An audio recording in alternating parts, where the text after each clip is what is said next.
Back of the bus, keeping it real. Dropping knowledge, spitting the real deal. Alpha Rule on the mic, taking control. With every flow, I'm reaching new heights, yo. Raw high, slicing through the lies and deceit. Exposing the truth, bringing heat to the beat. Law dog on the streets, protecting what's right. Fighting for justice day and night. Yeah, knowledge and bodies takes. Like, comment, subscribe, and share. Cyberspace Chronicles, taking it there. Together we ride, leaving no stone unturned. Spreading the truth, it's time to learn.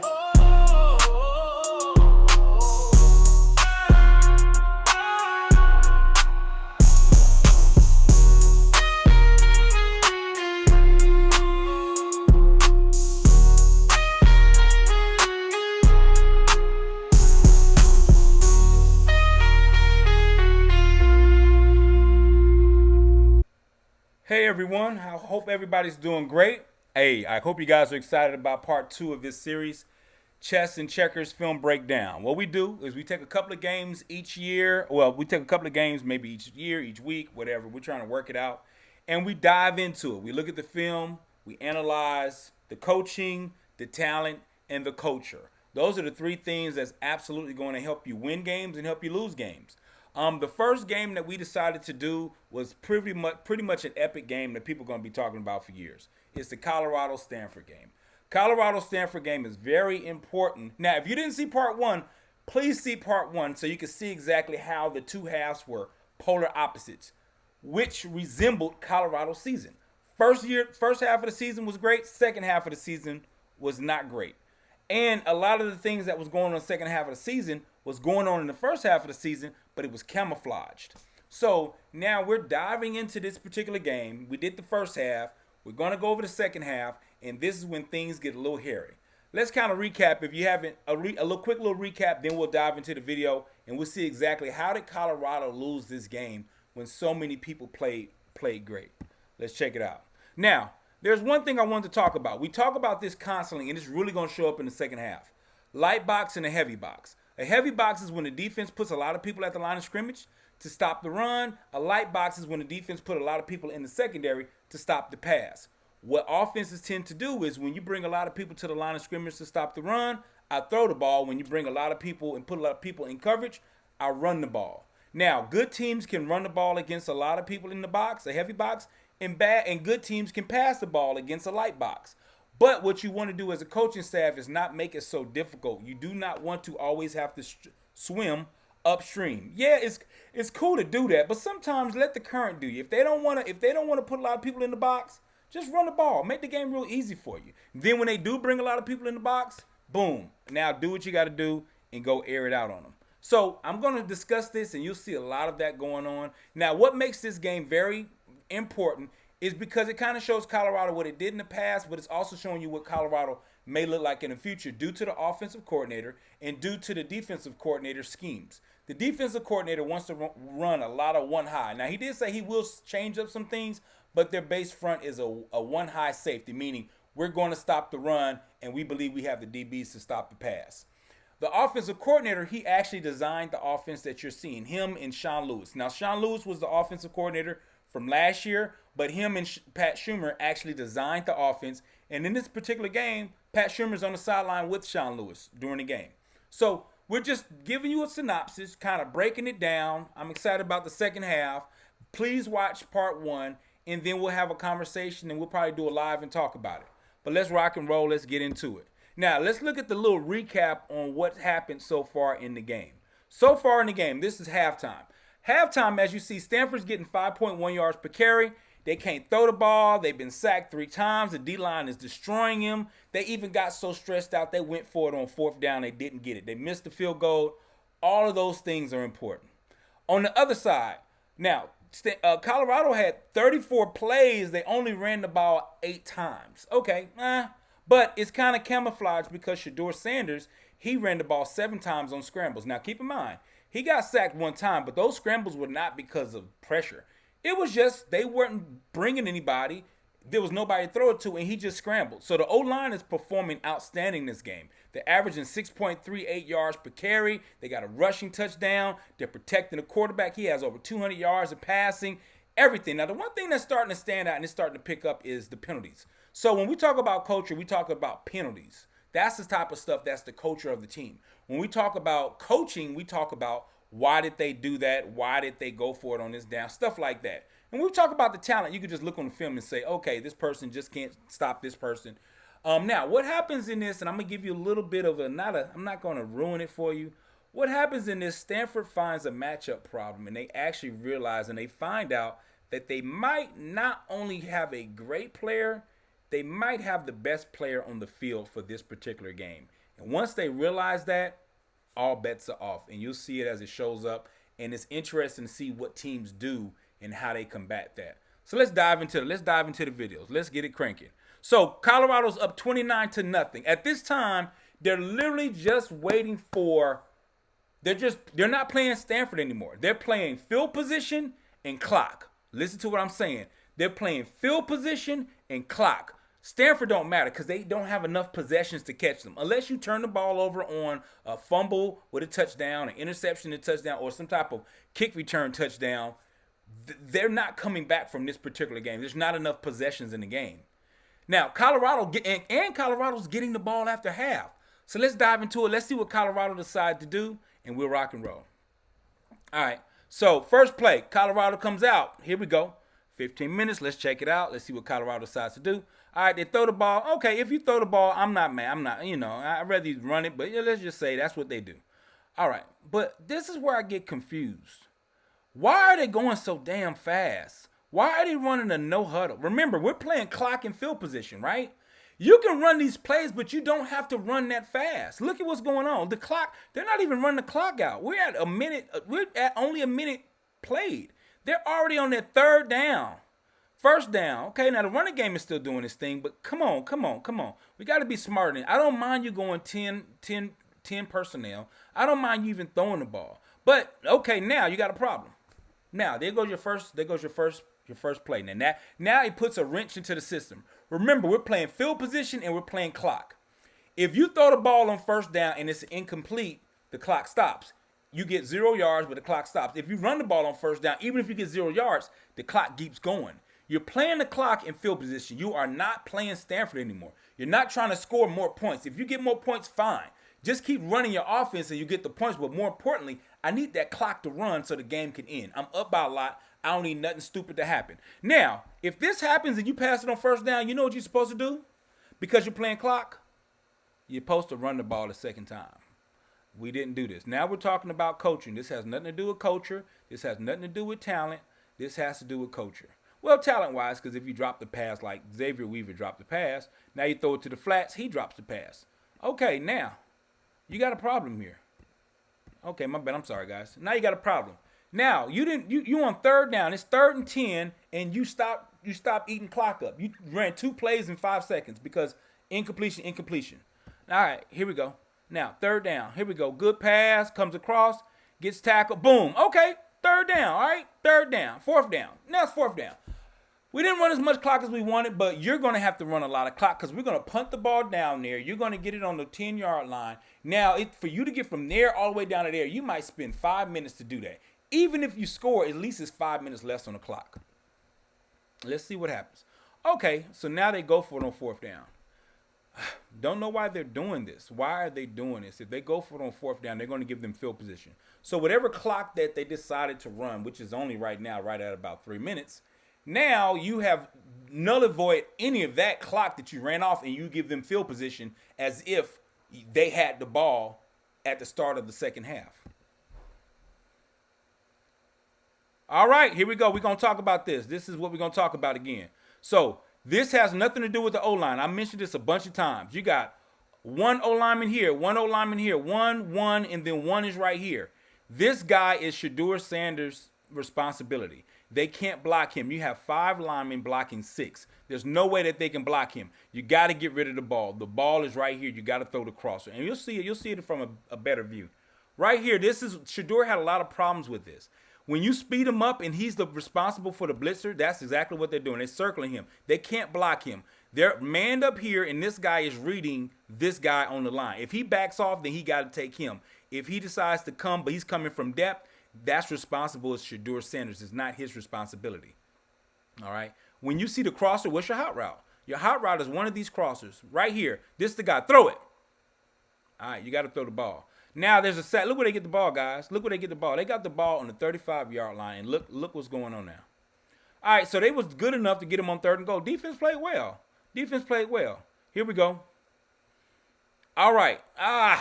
They get it. 3rd down is canceled, but it's a flag. There's a flag. What's the flag?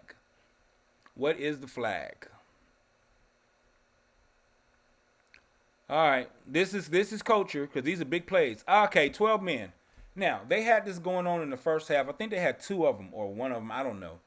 You guys got it. You can't do that. The problem that I have with this particular part of the game, and you have 4 of them, when coach calls bare front over and you're the over guy and somebody's right there, then someone's extra in the game, right? So you got somebody lining up that's not supposed to be where they are just because they're trying to not run off the field. I don't know why you got so many 12 men on line of scrimmage. If I got 2 corners in the game and they line up in a set and I got 2 corners sitting right there, somebody's wrong. Then call the timeout. Let's stop them on 3rd down and then let them kick the field goal. But that's not what happens. Everybody acts like it's cool and they're in the right position. Somebody has to be wrong. Somebody has to be wrong. You got 12 people out there. Who's wrong? Who in this picture is wrong? Somebody knows they're wrong. I'm getting upset right now, and I sound like a coach. Who the hell is wrong? You got a D, and you got freaking 7 D linemen out there, and somebody got to be lined up wrong. But everybody want to act like it's cool. The linebackers see it too. Somebody sees that somebody's not supposed to be there, but don't nobody say anything. Come on now. Come on. Leadership. Call the timeout. You got the freedom. You on the field. Call the timeout. All right, here we go. So now they get to do it again. They get to do it again, and here they go. Reverse. Touchdown. So that right there cost you a touchdown. Then Colorado gets the ball, right? This half is going to be a little, but I got to be honest. I just got to be honest. Colorado gets the ball. They burn a little bit of time off the clock. Then this team comes out in 5 wide receivers. 1, 2, 3, 4, 5. Charles Kelly decides to play a heavy box where he's locked up with 1 safety. I don't know why. If they run the ball, they run the ball. But you can't put yourself in a situation where a big play can happen. And anytime you run heavy boxes, meaning 1 high safety, all is needed is 1 break, and that person is gone. That person's gone. And here goes this is the play that everybody saw on ESPN. He slips, he catches it. Freshman is out. Not enough speed to catch him. It is what it is. He's gone. Now you about to turn him into a ESPN classic because this guy's about to go ham.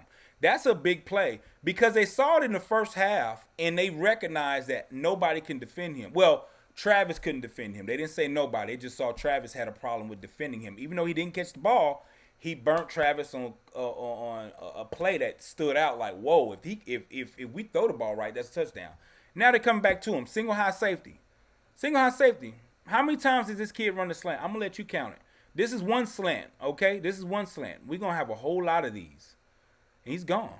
Nothing nobody can do about it. The kid is gone. Touchdown. All right, now, Stanford goes for 2. Goes for 2. Pass breakup. Okay, there go that boy again, number 18. Number 18 balled out this game. He was by far the best defensive player on the field for Colorado. He had a bunch of pass breakups. He had a sack. He had a bunch of tackles. He played his butt off. That boy is really good. Now, I think he's gone now, Slusher, I believe. He's gone. I'm sad to see that he's gone, but he is a playmaker. He got good size, good speed, absolutely great technique. And you don't be surprised if you see him on Sunday. All right, Colorado gets the ball. Now, this is where the game was won and lost. So they ran the touchdown, then they got a quick score on a slant. Now, they've already got 3 possessions. Now, Colorado, you don't want to give them 2 touchdowns, but you're up by 17. Control the game. Don't rush anything. Just control the game. Please play the clock. Please play field position. Don't start getting silly and get egotistical. Now, they get the ball at 6:18. Let's see how much clock they run off. Let's see how much clock they run off before Stanford gets the ball back. All right. Okay, pass the ball. Let's get it. Don't rush. Do not have to rush. Why y'all rushing so fast? The cameraman can't even keep up with you guys. All right, pass incomplete. Now you got a problem. You done ran 2 plays and you only took off 23 seconds. Here we go. Now, here we go. Third and 4. Now here they come. Look at the dogs. Now it's a little different because they got single high. So you know something fishy coming. But they notice that you guys can't count when we do a jailbreak blitz. Here we go. They're coming. Okay, here we go. Tackle them. Boom. Third down. 3rd and 4. 3rd and 4. 3rd and 4. Not 3rd and 4, but 3rd down. He didn't get it. All right. So you literally took off 20 seconds. Is that 20 seconds? Yeah. 30 seconds. You literally took off 30 seconds off the clock, guys. Come on, man. You can run one play and take off 30 seconds by just waiting till the clock goes down. They can't do that. Right now, this is coaching. We talked about coaching, and everything. Now, look at them. Second play after getting the ball right back. Find Travis, touchdown. Single high safety. Travis is man-to-man. We're going to throw it at Travis to our freshman because he can't defend him. That's it. Number 13 has woken the game up. Now you're not in a dogfight yet, but you got a problem. Now you in a game. It's not a dogfight yet. It's a game. Caught the ball, not enough speed on the back end. He's gone. Touchdown in the end zone. All right, now Colorado, what happens? What do you do next? Now it's 29 to 19. You're up by 10. Let's see what happens next. All right, Colorado, let you get the ball back. Okay, good. You run the ball. Don't rush it, though. Don't get up and rush. They cannot get this ball back. Oh, I got to show you this play, guys. I got to show you this play. Now, we talk about coaching. Right now, this is all coaching. You're running no huddle. Doesn't make any sense. You're throwing the ball. Doesn't make any sense. Now, this is culture. And I'm going to show you the formation because now people are going to talk about the O-line, and this has nothing to do with the O-line. Once again, here's another sack that has nothing to do with the O-line. Absolutely nothing to do with the O-line. Look at this formation. Look at the formation, guys. You got a receiver, which is trips. Then you got a tight end to the side, and you got a running back. You have 5 of your players on this side of the line of scrimmage. People sometimes call that an unbalance, but this is not what it's used for. You would run the ball or do some type of rollout to the side. Somebody is wrong. Somebody needs to be on the other side. Somebody needs to recognize that. Put a receiver over there. Tell somebody that you need to be on the other side. There's nothing over there. Now, the O-linemen are looking at the linebackers and the D-line. There's never, ever a situation where the offensive lineman will be responsible for a corner blitz. It's not going to happen. If that's what your expectations are, I got some sand while you're in Sahara Desert that I want to sell you. That's not going to happen. The corner blitz is the quarterback's responsibility or the line or the running back's responsibility. This guy blitzes off the edge. Even though 77 is there, his eyes are not looking at him because he's expecting somebody to be outside here to pull him or the running back to get him because he has to count inside. So here we go. This is what's going on. There's nobody over there. The formation is jacked up. And all the guy does is come off the edge, doesn't even get touched, sack. What? Now you got second and long. Prime is pissed. I'll be pissed off too. What the hell is going on? What's going on? Here we go. Kid comes off the edge. The lineman's like, what the hell is going on? The running back got him. All right, here we go. They're coming again. They bring in that Scunyon. This has nothing to do with the O-line again. I'm going to rewind it because I want to break this down to you guys so you stop painting that narrative. I've watched the O-line. I've watched many games. Now, were they great? Absolutely not. Ain't nobody going to sit up here and say they were great. But what they are not terrible. This is how they're counting it. He's on the line of scrimmage. He's going to scan here to here. If he comes, he has him.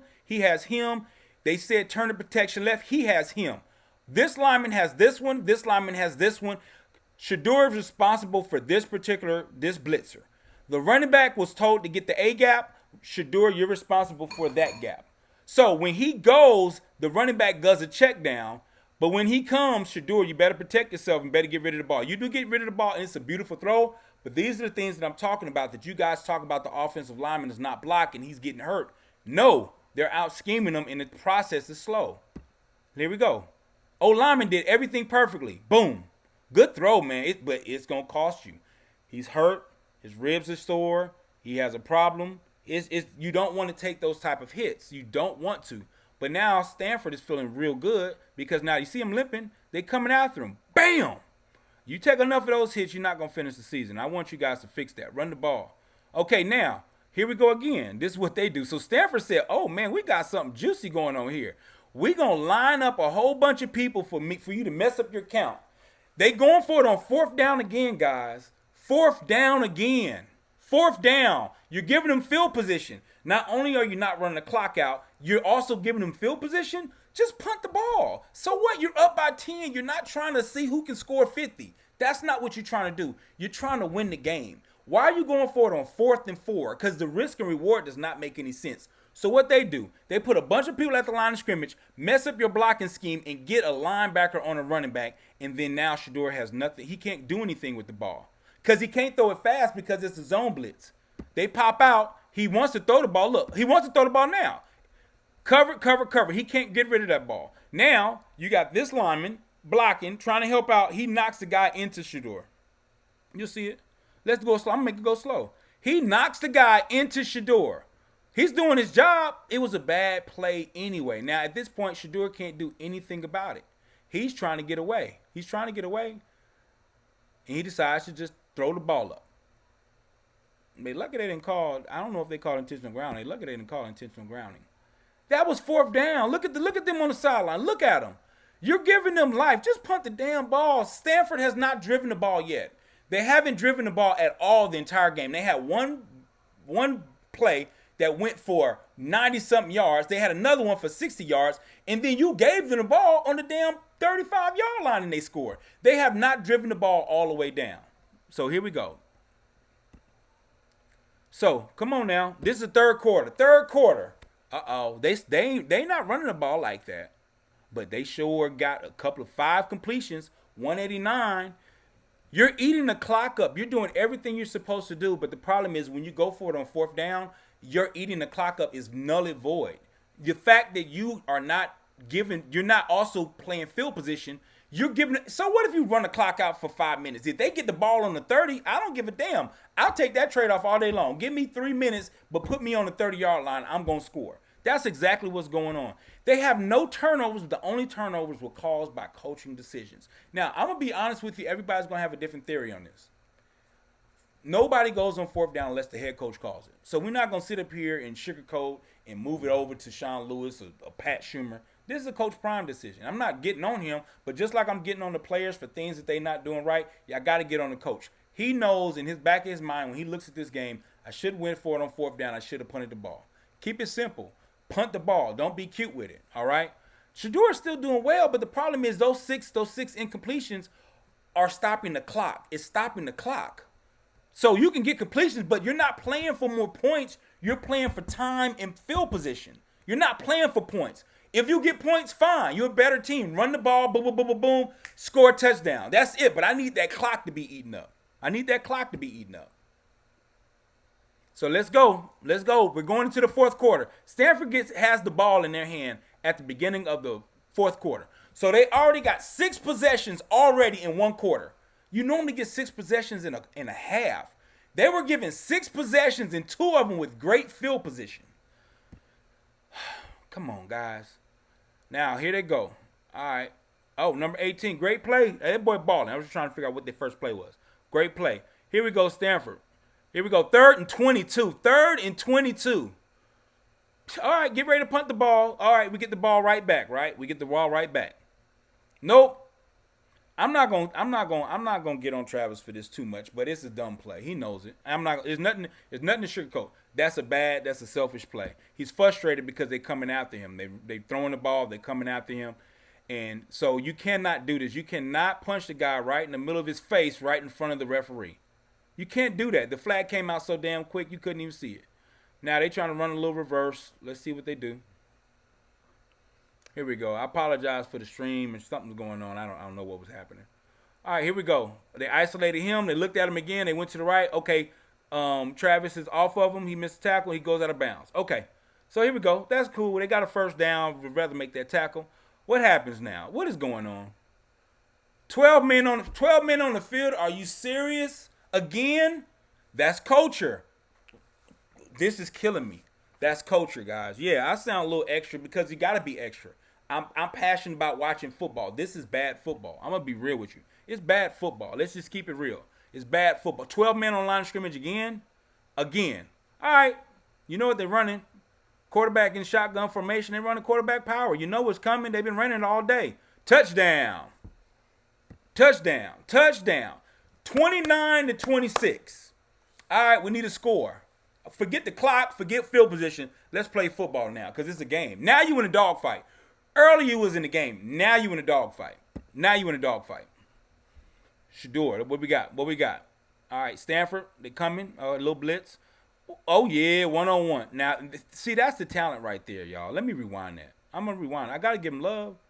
Look at that throw. Look at the catch. They got them in some type of man coverage or a single high safety. Let me see if it's, yeah, single high safety. They caught them slipping. They did to them what Stanford's doing to them the whole game. I just like to see the release. Look at the pocket, though. Look at the pocket. Let's talk about the O-lineman. Let me give him some love. Look at the pocket. Look at the pocket. Let's talk about the pocket. They blitz. They looping. Let's talk about the pocket, y'all. Let's talk about the pocket. Look where he throws. There's nothing in his face. Nothing in his face. Absolutely a beautiful play. Caught. Boom. To the 15-yard line. That's talent. That's what we see on ESPN. We don't see this other stuff. Look at this play and catch. Man, come on, man. That's pro. That's Sunday football right there. He runs a slant, takes the hit, coming off. Look at the throw. Wham! Good catch. I'm going to give them their props. I'm not going to just talk about them. I'm going to give them their props as well. I'm letting you know that that's a great play. But those plays are what we see, so I understand people's minds. Y'all not seeing the stuff I'm diving into right now. That's why we're doing this series called Chess and Checkers. There's a chess and checkers move that's going on every single game. This team was talented enough to win way more games, but they lost many games not because of talent, because of culture and because of coaching. Now, are they going to be better next year? That's why this is the question. We don't know. You don't know if the culture has changed. You might, on the first game, you might see 12 men on the field the very first game, and you're going to say, here we go again. They were in too many close games they didn't have to be because they didn't play good football as a team or they didn't coach good football. Here we go. Here we go. So now we got a game. 36-26. What do we have going on? Let's see. Stanford still going to throw the ball. They coming. All right. Oh, hold up. Now I'm about to talk to you guys about this. For some reason, the defensive coordinator and the staff and the head coach and everybody agreed that we're going to stay in a one high safety and we're going to constantly blitz this guy.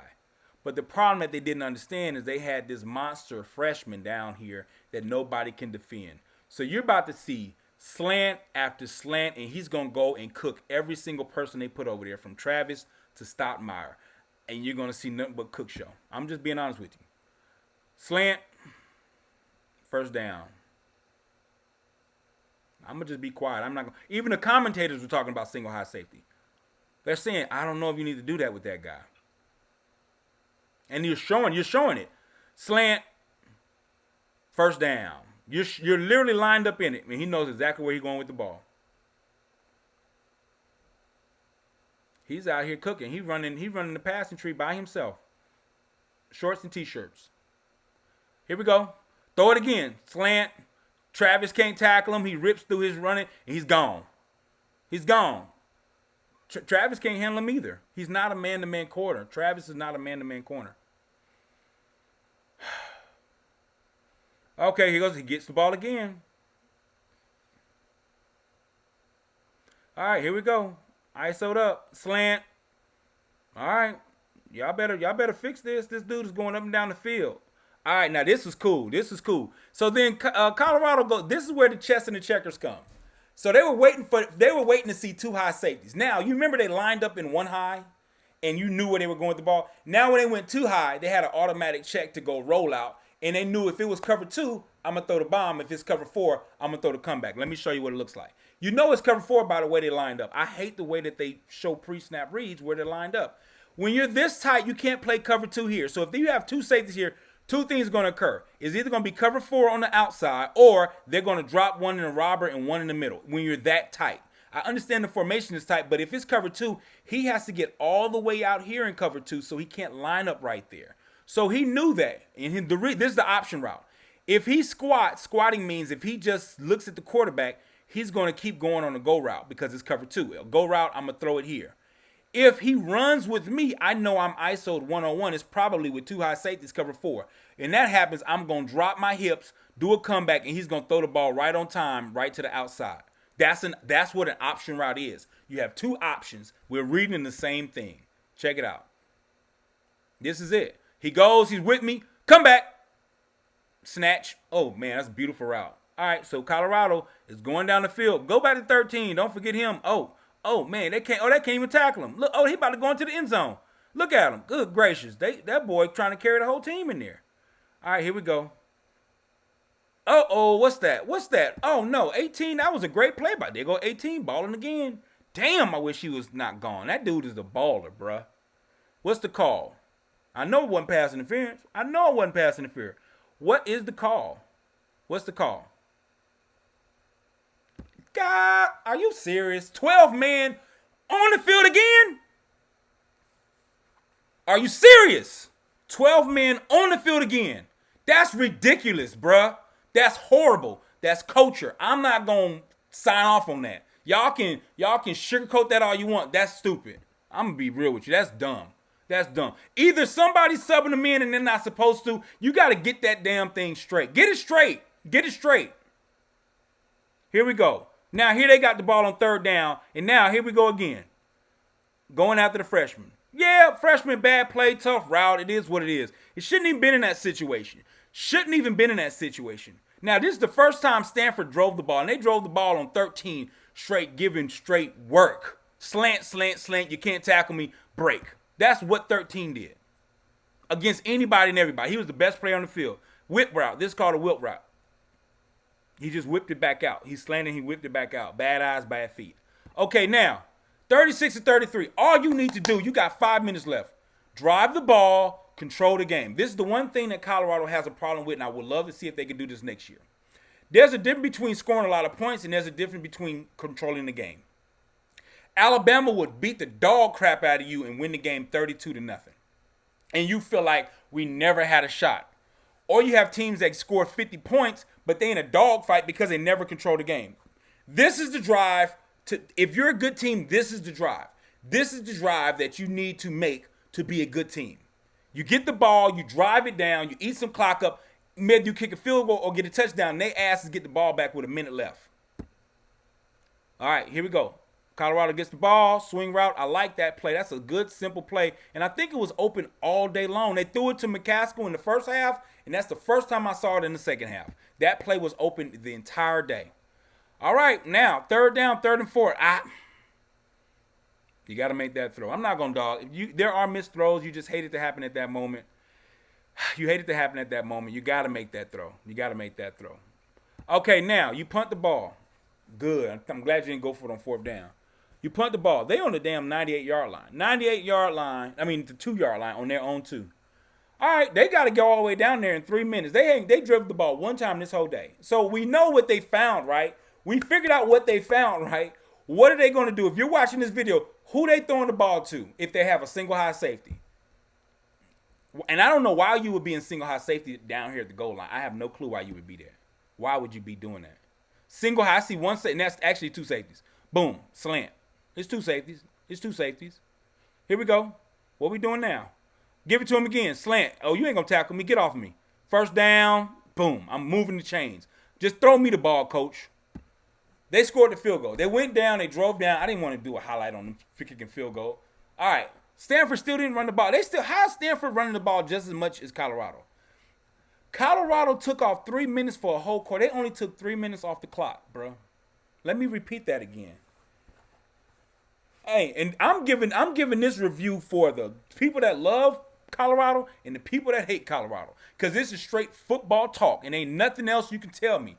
You can't tell me you winning the game 29-0 and you take 3 minutes off the clock for an entire quarter? What the hell is going on? All right, now the penalties are picking up. They still throwing the ball to 13. You still can't cover the kid. There's nothing you can do with it. You don't have any coverage that can roll up somebody underneath him and somebody up top. Are you serious? That's what you're telling me? Come on, Colorado. Come on. 4th quarter. Now it's tied to going into overtime. We're going into overtime. It is what it is. Now, all bets are off. Now, Overtime rules. I'm gonna let you see the coin toss. Colorado wins the coin toss. They win the coin toss. They win the coin toss. These are the rules. I personally feel like you need to give them the ball first because they have the pressure.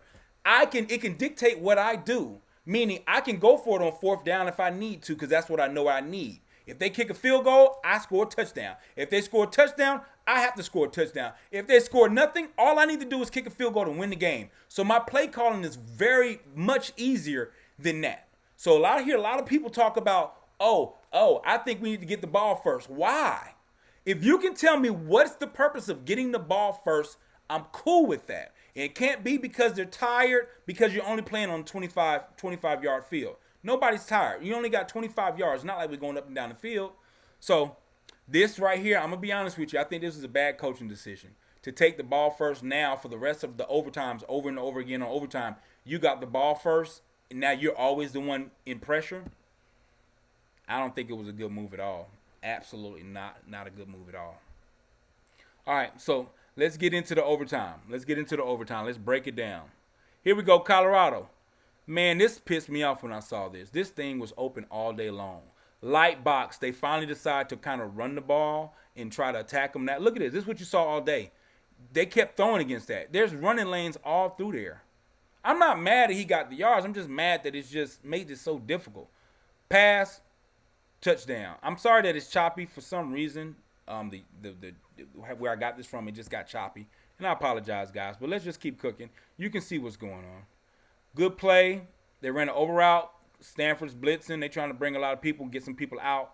Great throw. Okay, so now, what is Stanford going to do, guys? What's Stanford going to do? Who are they trying to get the ball to? Everybody knows who they're trying to get the ball to. Hold on. I'm going to show you what even the commentators are saying. The commentators are circling people before they... Look what they did. They circled him. They said, hey, guys, watch him. They're getting the ball to him. Then I think this is cover 4, and I think Travis totally messed this up. In cover 4, he has to play deep. He cannot play anything short.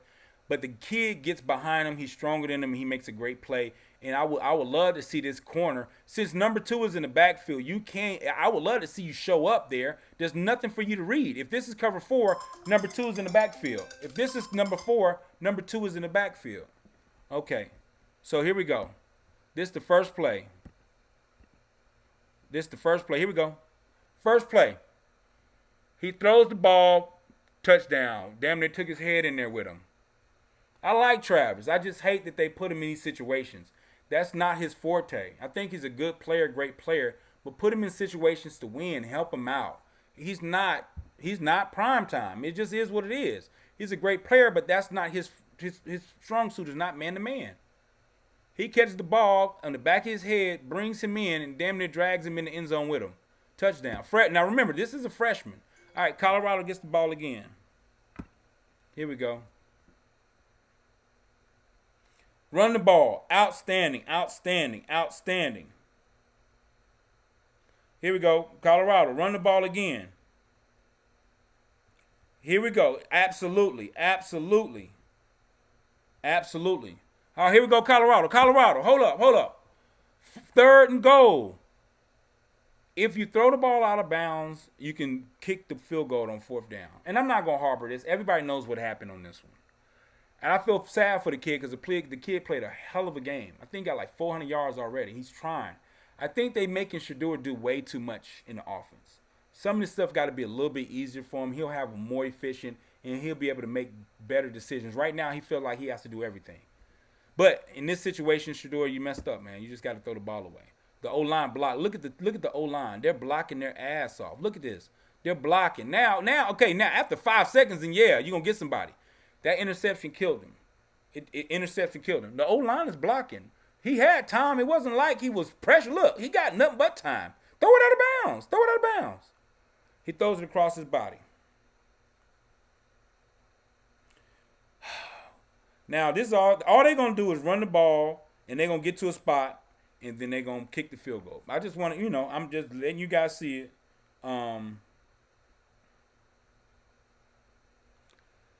Here we go. All right, here goes the field goal. Here goes the field goal. All right, easy win. Easy win. They made that game way worse. Now, look at the stats. We're going to go through these quickly. They ran the ball 14 times. They ran the ball 14 times. They ran the ball 16 times. They averaged 4.7 yards per carry. This is the part that gets me so upset. They're running the ball for a lot of yards per carry, but they're just not running the ball. So even though he went 19 for 30 for 63 yards, every single incomplete pass stops the clock. And I'm not sitting here. Make the easy throws. Back out the backfield. You're still throwing throws that's difficult. Control the game. Now, you got this interception. That's the only forced turnover. The other 2 turnovers weren't forced. That was coach's decisions. Just being real talk, this game was not lost on talent. This game was lost on culture, too many damn penalties, and on coaching. Bad decisions on why you're doing what you're doing. This young gentleman had 346 yards passing in one half. The wide receiver that we talked about, he had 300 of that. He did that in one half by himself. Freshman, 300 yards. He was a 1,000-yard receiver this year. I would hope so if you get 300 yards in one game. Let's look at the game stats. Before we finish, let's look at the entire game stats. And you're going to be shocked. Shedeur absolutely killed it. But it wasn't about if any quarterback does this, 5 touchdowns, 1 interceptions, you think they win the game, especially with only 1 turnover forced. It wasn't like kick returns. It wasn't like a bunch of fumbles. That's not what happened. It was the decisions in critical times, and you disrespected the football gods by doing a no huddle when you're up by 29-0. That's the facts. I don't care what you tell me. That's facts. Stanford, how is Stanford running the ball more than Colorado and they were down 29-0? That makes absolutely no sense. That tells you just how much running that Colorado's, they won't even run more than another team and they up 29-0. So when you look at this, they had 82 plays that ran the ball 24 times. Not talking about scrambles. Those are just Shedeur not seeing anything and taking off. And he wasn't even really pressured like that. Now later on he got sacked, but as I said, it had nothing to do with the O-line. I gave him 1 sack. I don't know for sure because I didn't see it on the video. The other 3 sacks, that was not the O-line. That was Shedeur holding the ball too long or not reading it, or the blocking scheme totally mixed them up. And it wasn't the O-line, it was the running back. So now this is the part that's tripped me out. 17 penalties, this is culture. You have 4 12-man on the field. Then you had a very critical, unsportsmanlike conduct on Travis. Now, I'm saying all of this, guys. People say, man, he is hard on them. I'm not hard on them. This is football. This is what it is. For Colorado to get better next year, it might not have nothing to do with talent. You can bring as many people as you want from Ohio State, as many people as you want from USC, whatever. If you guys don't fix the coaching and Colorado doesn't fix the culture, you're still going to have games that they should win that they lose, or games that they should blow out and end up being in a damn dogfight. I'm being honest with you. There's teams like North Dakota State, I feel like they should beat them by a lot. But if you play like that, North Dakota State's going to mess around and not only be a close game, they'll mess around and win a game like that. North Dakota State is better than Stanford, and they lost to Stanford. That doesn't make any sense to me. So, moving forward, guys, this is just back of the bus. I kind of wanted to come in here and mess with y'all and show y'all some stuff. Next week, I think we're going to break down either Miami or Michigan and break down some stuff and see exactly what their coaching staffs are doing right, what their coaching staffs are doing wrong. I appreciate y'all. Let's go. Time to hate. Back of the bus. Let's roll. Getting in the back is where we belong. Kicking knowledge, soak it up, and we stay strong. When blind say spit truth, that's our flow. Alpha rule, raw, high, low, dog, let's go. Like, comment, subscribe, and share, that's our motto. In the back of the bus, we shine bright like a logo. Knowledge and experience, we ain't playing games. Fubu, for us, by us, that's how we claim our fame. The bus, we rise above. Gotta show them what we're made of. Knowledge, experience, and unity. With a voice of the community.